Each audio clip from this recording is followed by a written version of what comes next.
તો કુરાન હતી ખાલી એ વ્યક્તિના હાથમાં કુરાન હતી અને બીજાના હાથમાં એક તુલસી, જે તુલસી અને કુરાન બેને કંઈ નથી થયું. કુદરતનું જો જ્યારે સમગ્ર ઘટના જ્યારે બની ત્યારે ઘટના સ્થળે હાજર વ્યક્તિ જે હતા, જેમણે ઘટના પોતાની નજરે જોઈ છે, જેમની પાસે ઘટનાના પુરાવા પણ છે, એવા આપણી સાથે જોડાઈ ગયા છે. શું નામ છે તમારું? ચંદ્ર પટેલ. જય શ્રી રામ.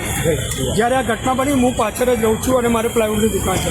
હું જ્યારે આવું થયું ત્યારે હું અહીંયા દોડીને આવ્યો, મને પોલીસનો ફોન બી આવ્યો હતો કે આવું કંઈ થયું છે. તો ત્યારે જ્યારે આવ્યું ત્યારે થોડી આગ લાગેલી એમ્બ્યુલન્સની બધી સાયબીટરને બધું વ્યવસ્થા કરેલી. પણ જ્યારે અમે બોડીઓ કાઢવા માંડ્યા, પહેલી બોડી હતી જેના હાથમાં કંઈ બચ્યું નહોતું, કુરાન હતી ખાલી. એ વ્યક્તિના હાથમાં કુરાન હતી અને બીજાના હાથમાં એક તુલસી, જે તુલસી અને કુરાન બેને કંઈ નથી થયું.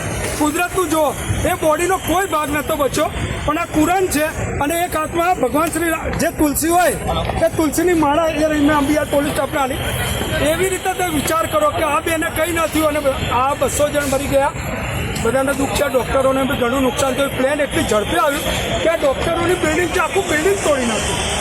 આખો બિલ્ડિંગનો ભાગ પડી રહ્યો છે. બીજે ત્રીજે મારે ડૉક્ટરો તો બચ્યા જ નથી, પણ બહુ ગંભીર પરિસ્થિતિમાં અહીંયા સ્થાનિક પબ્લિકે કેટલી લોકો, આર્મી, પોલીસ જે આવી ગઈ એને મદદ કરી કે બહુ ધન્યવાદના પાત્ર છે. આ લોકો સામાન્ય પબ્લિક અને RSSના લોકો આવેલા સવારથી પાણી, માસ્ક, મોજા બધું આપે છે. ધન્યવાદ. જય શ્રી રામ.